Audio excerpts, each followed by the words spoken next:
Hello, I'm Felicity, 37 years old, and I have quite a story to share, one that took a shocking turn and tested my resilience. Let me tell you how I handled it because I am not someone who allows myself to be deceived.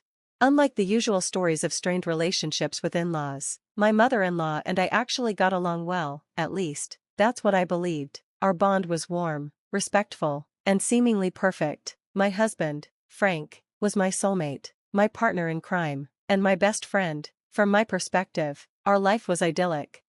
Of course, no marriage is without its arguments, but nothing ever seemed alarming, no red flags, no signs of betrayal, until everything unraveled in the most unexpected way. What happened next shattered my trust and forced me down a path of retribution against both my husband and mother-in-law.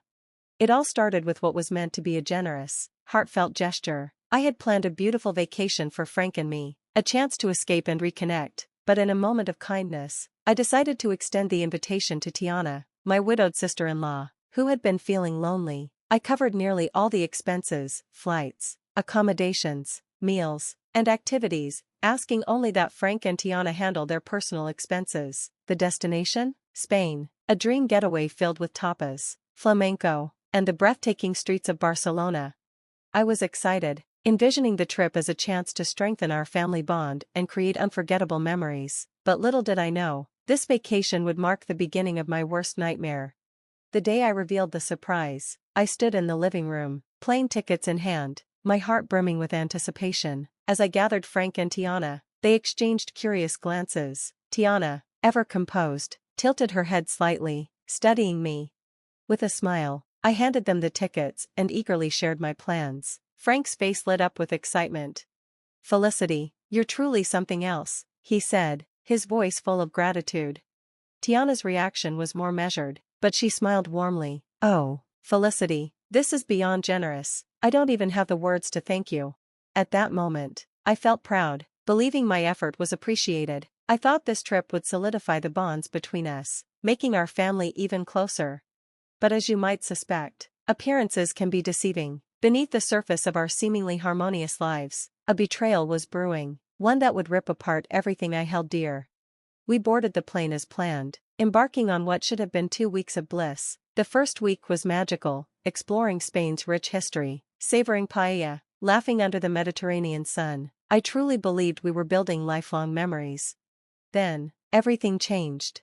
One Monday morning, as golden sunlight streamed into our hotel room, I awoke to an eerie silence. Frank's side of the bed was empty. I glanced around, no sign of him. Tiana's things were missing, too. A sudden chill crept up my spine.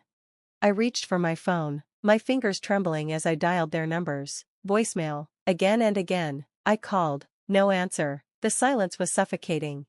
My heart pounded as I searched the room. No note, no explanation, just the chilling realization that I had been left behind, alone. Minutes stretched into what felt like an eternity before my phone finally buzzed. A wave of relief washed over me. Tiana's name flashed on the screen, but when I answered, her voice wasn't the warm, familiar one I knew. It was cold, distant. "Felicity, I figured I should return your call since you wouldn't stop ringing." Confused and desperate for answers, I asked, "Where are you? What's going on? Your bags are gone," and I was worried something happened. Her next words sent an icy shiver down my spine. "We left you." I blinked, my breath caught in my throat. "What? Why?" "I couldn't bear another week in your company," she said flatly.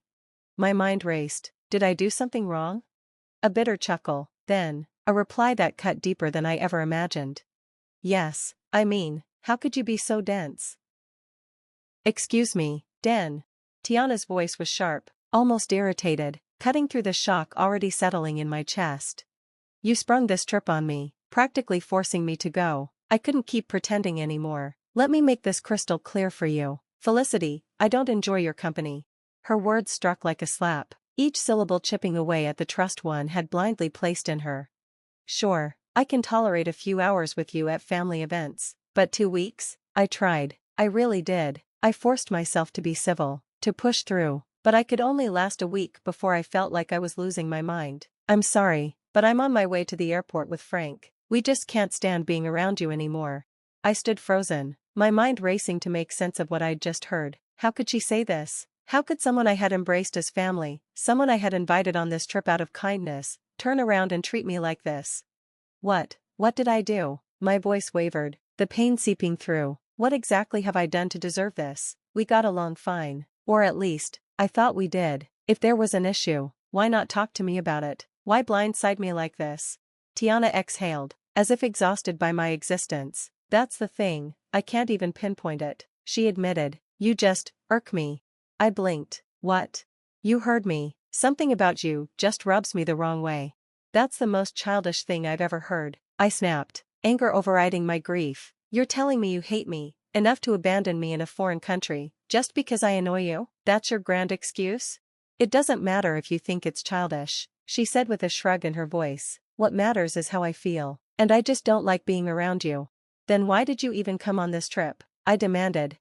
Tiana scoffed. Because it was a free trip to Spain. Who would turn that down? But as the days went by, I realized I couldn't fake it anymore. My blood boiled. What antics of mine were so unbearable? Silence. That silence was louder than any excuse she could have given. I clenched my jaw, pushing past the rising tide of emotions. I needed to hear it from Frank, the man who was supposed to love me. Put Frank on the phone. There was a shuffling sound before his voice came through, emotionless and detached. Hello. Really, Frank? My voice shook, but not with sadness, with rage. You left me too? I didn't leave you because I don't like you, he said flatly. I left because my mother wanted to go home.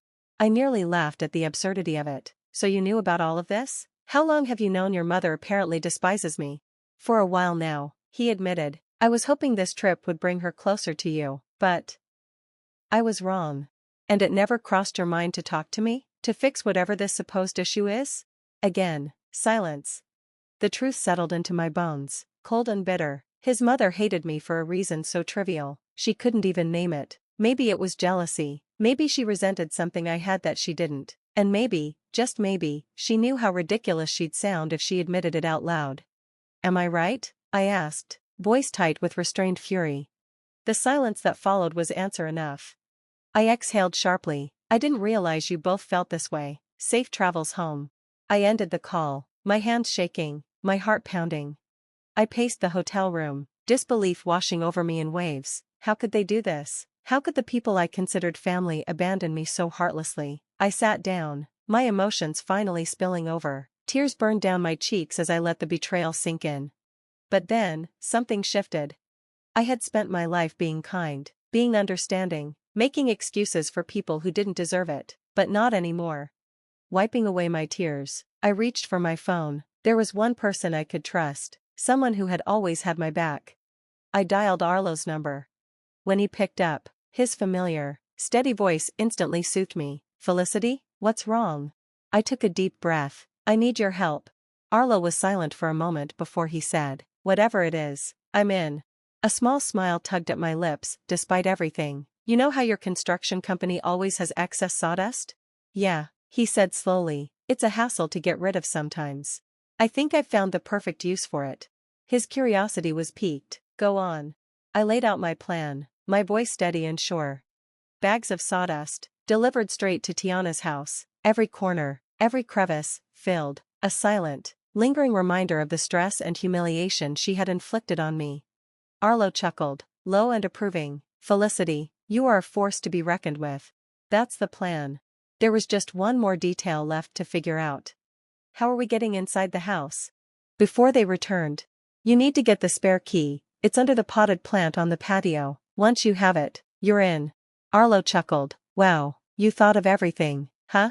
I smirked. I'm a reasonable woman, until I'm not. If they want to act childish, I'll show them what real pettiness looks like.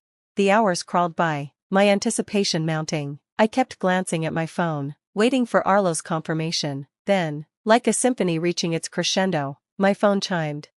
Arlo had sent pictures.